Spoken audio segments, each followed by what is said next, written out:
Hi, I'm Jeff, and welcome to today's conversation. Today we're going to talk about IRA money, self-directed IRA money. We're going to talk about qualified versus non-qualified money. And I just really would like this to be a little bit of an educational session. And forgive me if you already know a bunch of this stuff, but I want to make sure that we're laying the foundation of building blocks for the entire conversation. So in the financial world, you have money that is classified or called qualified money, and then you have non-qualified money. And I want to define that. So qualified money is money that is inside some kind of a government-sponsored or government-sanctioned plan, right? So it depends on where you work, or it could be, if you're an employee, it could be a 401k plan. If you're an individual, might be an IRA or a Roth IRA. Might be, if you work for a nonprofit, maybe it's a 403b or a TSA. There's a number of different names, but it all falls under qualified money. Now, the upshot with qualified money is that the government, we also call it government control money, because the government controls when you put it in, how you put it in, and how much you put in. And they control the same thing on the back end too, right? They control when you take it out, how you take it out, and how much you take out. That's the kind of the upshot of why they call it government control money. Now, government control money in one sense is a negative, right? Because they're controlling those parameters going in and the parameters going out. The positive is that you're going to get some kind of a tax break or a tax shelter or a tax deferral if you go into government controlled money or qualified money. Non-qualified money, for the purposes of our discussion here today, non-qualified money is just, your checkbook money, right? It's money that you already paid taxes on, you earned it, and you put it someplace. It might be in an investment, or it might be in a bank account, or it might just be sitting in cash. But you earned that, you paid taxes on it, and so that's non-qualified money. You can do whatever you want with it. All right. So kind of a cool way that I found to illustrate this is, if you think of an umbrella, and we're going to say that qualified money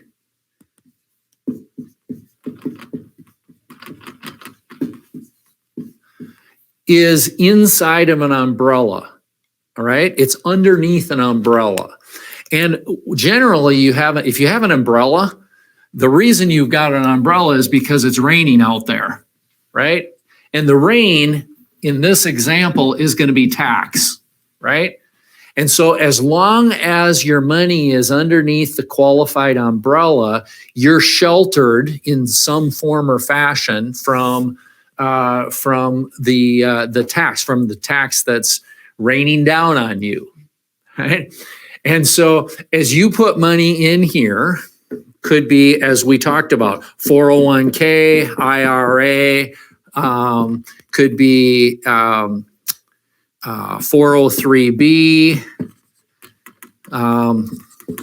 solo 401k, Roth, right? All different kinds. And each one of these has a little different nuances, a little different rules and regulations. So, but let's take just one of them as an example.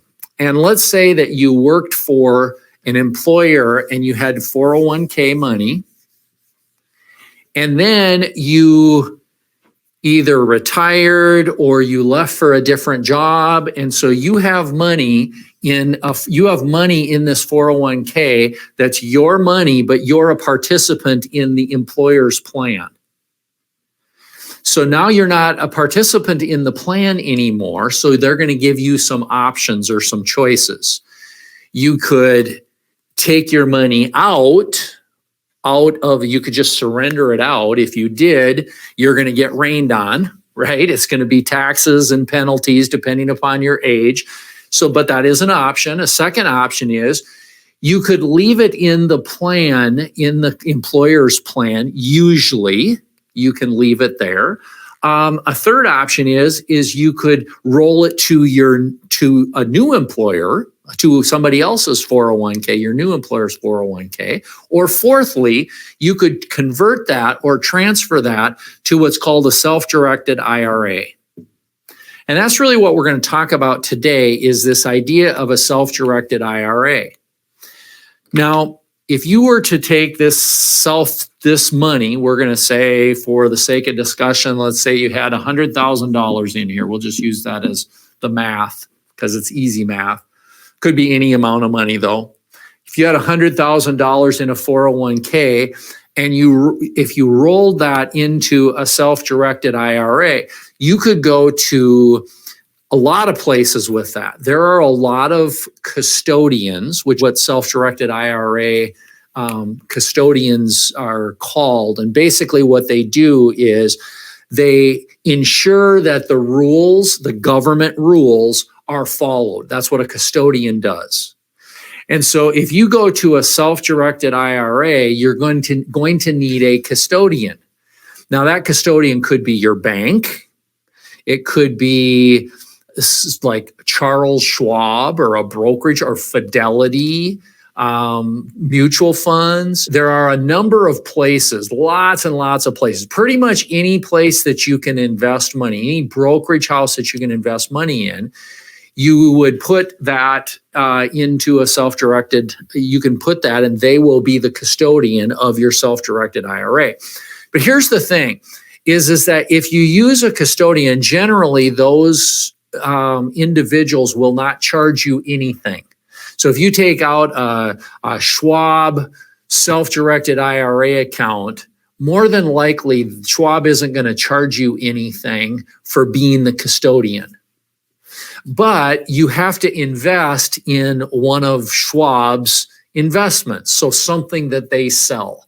Right? They're not trying to make money on helping you follow the rules and regulations of the account. They're making money because you're investing in one of their products. Right? The upside of going with a corporate custodian like that is that you don't pay any fees, or generally you pay very little in fees. That's the advantage. The disadvantage is you have to invest in only certain kinds of investments. Now, what I'd like to present you with is another alternative that you can go to an independent third-party custodian. And there are a number of companies that they don't sell any investments. You only pay them to be the custodian for your account. So you could invest this $100,000 with Charles Schwab or with your bank or with Fidelity Mutual Funds as an example, or you could take and open up an independent IRA custodian. And now, because they don't sell any products, they're going to charge you a fee to do that. So that's the downside.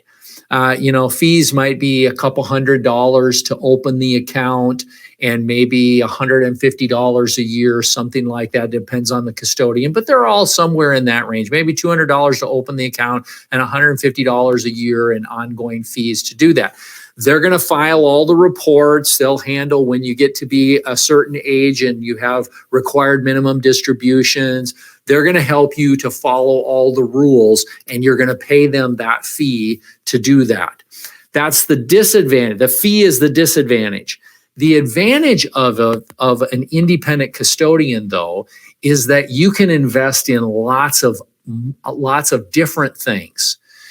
If you were going to just buy a mutual fund, you'd be better off to go to a Charles Schwab or a TD Ameritrade or E-Trade or something like that, and they'll just be your custodian for you. because you're just going to buy a mutual fund. You're going to buy a normal, regular, everyday financial product. But if you want to move outside of the boundaries of normalcy a little bit, and let's say you wanted to invest in some real estate, or you wanted to invest in some gold or silver inside. There are ways you can do that. There are rules against how you can invest gold and silver or precious metals, but there are ways that you can invest your IRA in precious metals. I've seen people buy tax forfeitures certificates and invest in that inside of their IRA plan. I saw one fairly wealthy person that actually bought, was a part owner in a bank, and they actually bought the shares of the bank inside of their IRA plan. We, as our company, as you know, does alternative investments. And so we do Reg D private placements. And in a third-party custodian, you can invest in alternative investments, whether it's ours or someone else's. And so again, the advantage of going to an independent custodian is that you have much more opportunity to invest in alternative assets than just the central mainstream inside the box investments that a normal brokerage firm would have. So to summarize, qualified money, as long as it stays in here, it's protected from tax. Generally, the rules are 59.5. Roth has its kind of its own set of rules. But in the 401k or IRA money, you need to leave that money in until you're age 59.5. And if you take it out before then, it's a 10% penalty. Now that plus taxes. Now that sounds bad, and in most instances, it doesn't make sense. But I've seen some cases where it did make sense for people to take the money out because maybe they lost their job or they didn't have income. Income was really low in a year, and they felt that that tax rates were going to go up in the future, that their income was going to go up in the future, and so they took money out or converted it to a Roth inside of this plan. So it triggered tax, and in some cases, I've even seen it where it made sense for the investor or the client to pay the 10% penalty for early withdrawal. But by and large, you're going to leave this money in until you're 59.5. And then by age 70.5, you will have to start taking money out, or the penalties get pretty stiff if you don't. The idea is that the government has allowed you to defer the taxes on all this money for a period of time, but they don't want to delay that income stream coming in forever. And so by age 70.5, they're going to require you to start taking a bunch of money out. So this is just a kind of a high-level look at what a self-directed or an independent custodial account looks like. We'd love to talk more with you about this. If you can contact us through our website at 3dmoney.com, or you can email us at invest, INVEST, at 3dmoney.com. In the meantime, thanks for watching. Thanks for listening.